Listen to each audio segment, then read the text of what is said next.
Bismillahirrahmanirrahim. Assalamualaikum warahmatullahi wabarakatuh. Perkenalkan, nama saya Salbani, kelas B, jurusan Ilmu Administrasi Negara, NPM 18.100.6963.2010.75. Di sini saya akan menyampaikan materi yaitu tentang kepemimpinan dan organisasi.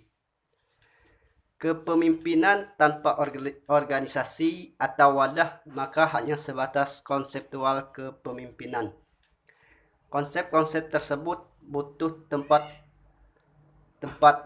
dalam mengaplikasikannya agar menjadi sebuah kepemimpinan yang efektif. Definisi organisasi. Organisasi adalah bentuk setiap perserikatan kerjasama manusia untuk mencapai tujuan bersama. Organisasi juga diartikan sebagai wadah atau tempat berkumpulnya orang-orang yang saling bekerja sama dalam mencapai tujuan.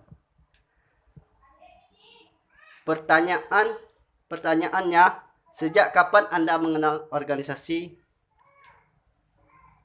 Menurut saya mengenal organisasi sejak saya dilahirkan. Dan yang kedua, sejak kapan Anda terlibat organisasi? Menurut saya juga saya terlibat organisasi saya berada di mulai masuk di bangku kuliah. Seseorang individu manusia tidak akan hidup sendiri. Ciri-ciri peradaban manusia senantiasa ditandai dengan saling bertemu, saling berkumpul, dan saling terlibat dalam organisasi. Saat dilahirkan, terlibat organisasi persalinan. Saat menimba ilmu, saat ini saja Anda terlibat organisasi pendidikan. Bahkan saat dimakamkan, kita terlibat organisasi pemakaman. Jenis organisasi. Organisasi formal. Organisasi formal ini biasanya memiliki struktur yang tersusun amat baik, teratur, dan rapih. Kewajiban serta hak dan para anggota sudah diketahui secara pasti, bahkan tak jarang dalam bentuk tertulis.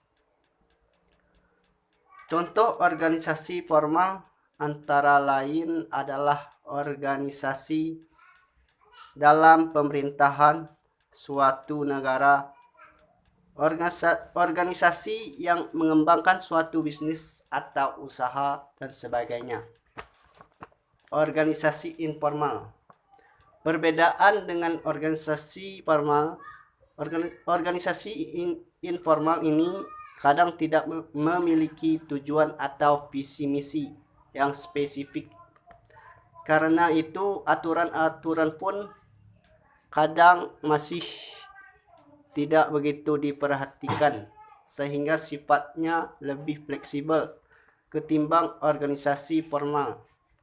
Contoh organisasi informal adalah organisasi yang langsung dengan hobi sejenis dan sebagainya. Kepemimpinan dalam organisasi.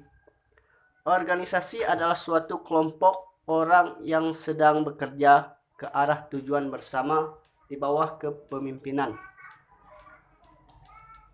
Kepemimpinan dalam organisasi adalah sebuah proses di mana seseorang pemimpin mempengaruhi dan memberikan contoh kepada pengikutnya dalam upaya mencapai tujuan organisasi.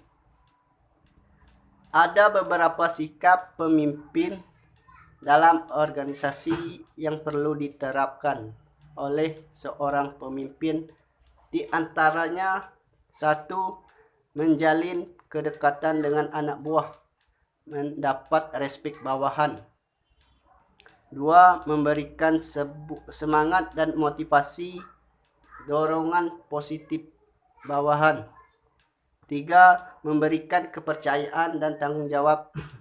Jangan terlalu cepat menghakimi bawahan. Dan berikut ini sifat-sifat kepemimpinan. Manusia adalah makhluk yang selalu berinteraksi dengan makhluk lain. Manusia merupakan makhluk sosialer yang menjadi pemimpin bagi dirinya sendiri maupun menjadi pemimpin bagi orang lain. Seseorang pemimpin mampu belajar dan melatih dirinya sendiri serta mampu mengajari, melatih, dan memberi contoh kepada orang lain yang dipimpinnya dengan tujuan yang ingin diperoleh atau yang diinginkan yang bersifat tujuan bersama. Sifat-sifat kepemimpinan. 1. Bijaksana dalam kepemimpinannya. Pemimpin mampu bersifat bijaksana ketika ada masalah yang harus diputuskan. 2. Bersifat setia dengan hati yang tulus, ikhlas dengan misi yang ingin dicapai bersama. 3. Pandai berbicara dan mampu berhubungan baik dengan orang lain. 4. Selalu tampak gembira meskipun hatinya gundah gulana.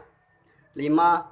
Mampu mau mendengarkan pendapat orang lain dan bermusyawarah. 6. Selalu mengerjakan yang baik dan membuang yang buruk.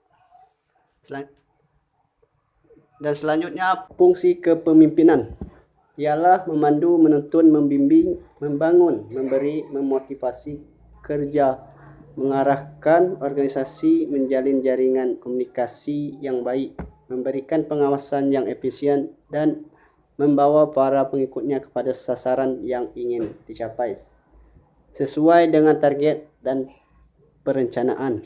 Selanjutnya, peran pemimpin. 1. Pemberi arah. Seorang pemimpin diharapkan mampu memberikan pengarahan sehingga dapat mengetahui sampai sejauh mana efektivitas maupun efisiensi pelaksanaan dalam upaya pencapaian tujuan. Yang kedua, agen perubahan. Seorang pemimpin sebagai katalisator perubahan pada lingkungan eksternal. 3. Pembicara. Pembicara sebagai pembicara ahli, pendengar yang baik, dan penentu visi organisasi. Pembina. Pemimpin adalah pembina tim yang